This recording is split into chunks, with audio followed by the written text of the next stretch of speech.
The human race has a somewhat checkered past when it comes to banning things. I don't know what it is, but it doesn't matter what country you live in, we just seem to love banning shit like books, music, movies, and even sex toys. I'm sure no matter where you live, you remember some time in your life that something getting banned was in the news. For me, it was the Harry Potter books and Pokemon games. I remember going into the library one day in my elementary school, and that's primary school for the one British person watching this. Anyway, I walked in one day and suddenly all of the shiny new Harry Potter books were gone and all of the kids were huddling together to talk about what had happened. Later on, we found that the parents had complained to the school about them supplying books that were teaching children about satanic rituals, which is kind of ridiculous. The Dark Lord shall rise.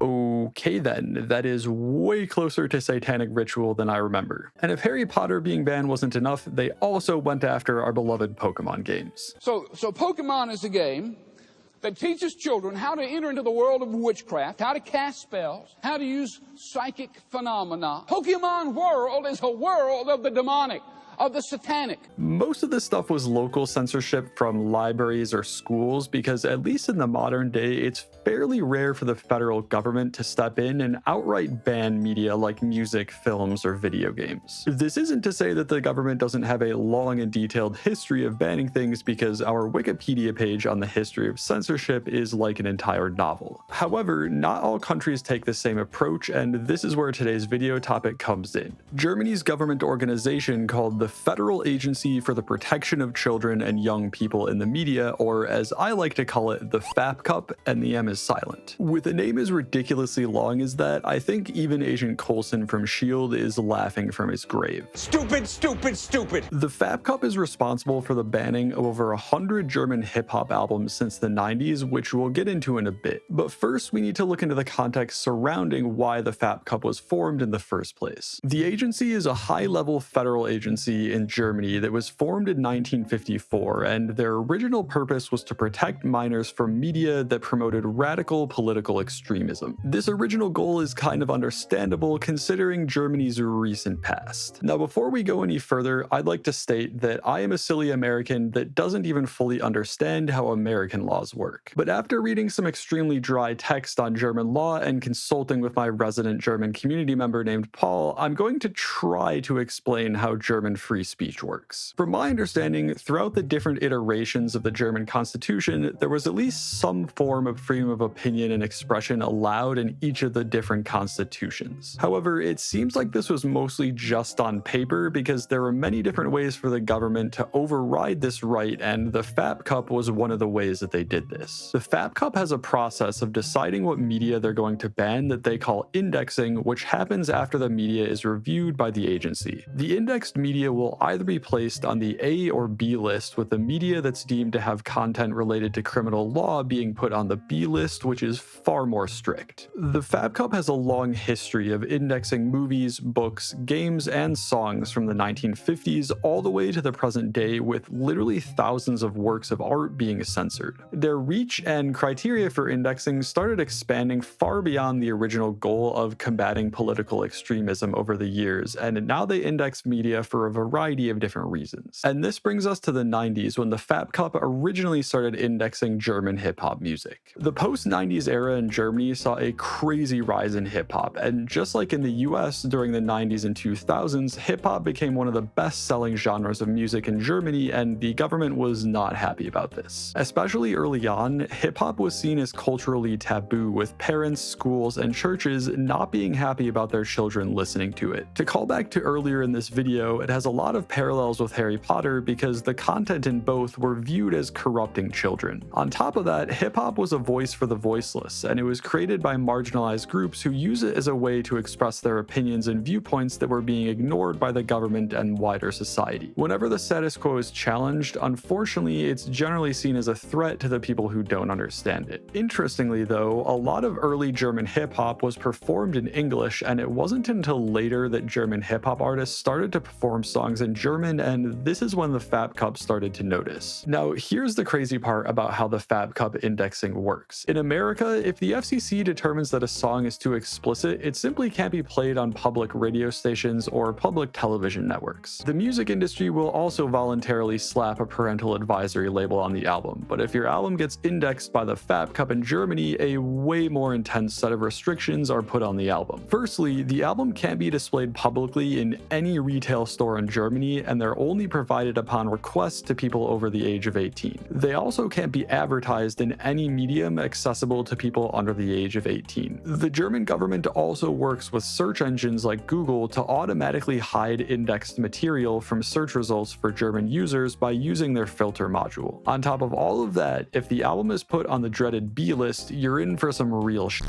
Criminal investigations will be launched against the artist, and the already printed copies of the album can be confiscated by the government if the courts allow it. The artist might also be required to physically destroy the unsold copies of their album, and a nationwide distribution ban can come into effect. A few different things happened, from my understanding, that contributed to the mass censorship of hip-hop albums going into the 2000s. Firstly, in 1991, there was a new head authority of FAPCUP who was more strict about indexing, whose name I won't even try to pronounce because I'm going to butcher it. She kept a pretty low public profile, but I've seen her referred to as the witch by some people online, and I mean, just looking at her, it kind of seems like she was plucked straight out of The Wizard of Oz. Secondly, hip-hop across the world was evolving and growing in popularity, and more rappers were writing lyrics about their own experiences, and a lot of the time this included living in violent homes and neighborhoods, drug use, and sexually explicit content. Lastly, in 2002, one of the worst mass shootings in Germany happened, called the Erfurt Rampage, which resulted in 17 people being killed. This one event sparked massive outrage and discourse in Germany about violence, and it resulted in an expansion of FAPCUP's reach and authority to ban media. All of this, along with the history of media censorship in Germany, culminated in over 80 hip-hop albums being indexed in a 6-year period from 2004 to 2010. Even crazier than that, over 30% of these albums were placed into the B list, so I was very curious to actually read the lyrical content of some of these songs to see why they were so bad and compare them to some music coming out in America at the time. One of the artists on the indexing list that I came across was named Bushido, and he had 4 of his albums censored on the A list, and I was able to find some translated lyrics. In his song Electro Ghetto, there are a few suspect lyrics, like "Salute, stand at attention, I'm like the leader A," which is a reference to Hitler, and he also uses the words "f*** and gay. Strangely enough, he also uses rheumatism as an insult, which is a medical condition that causes inflammation in the joints, and honestly, I have no idea what that's about. Maybe there's some German cultural reference that I'm missing. Anyways, even though the lyrics are pretty explicit and reference what could be considered hate speech, I'm not sure they're too different from anything that US artists were putting out at the time. I mean, Eminem was calling people f***s for years, and Ice Cube was talking about labels owned by Jewish people controlling artists all the way back in 1991. Now, this isn't to say that any of those things are okay, but it highlights how differently the German government views these topics when they're used in artistic expression. By the 2010s, FAPCUP had slowed down their censorship of hip-hop albums, and in 2016, Elk stepped down as the head of the agency. Since then, only 4 hip-hop albums have been indexed. As an outsider looking in, I don't really know why less hip-hop albums are being indexed now. Maybe it's because the hip-hop landscape in Germany has changed, or maybe it's because the witch had stepped down. It could even be because the German government's views on censorship are slowly changing. I don't personally have an answer to what crosses a line when it comes to free speech and artistic expressions, and what restrictions a government should be able to apply to its people. It's a complicated subject that will probably be debated till the end of time, but one thing is for sure though, many German citizens have widely criticized these types of censorship practices by their government, and they continue to do so to the present day. Thank you guys for watching, stay safe out there, and I'll see you in the next video.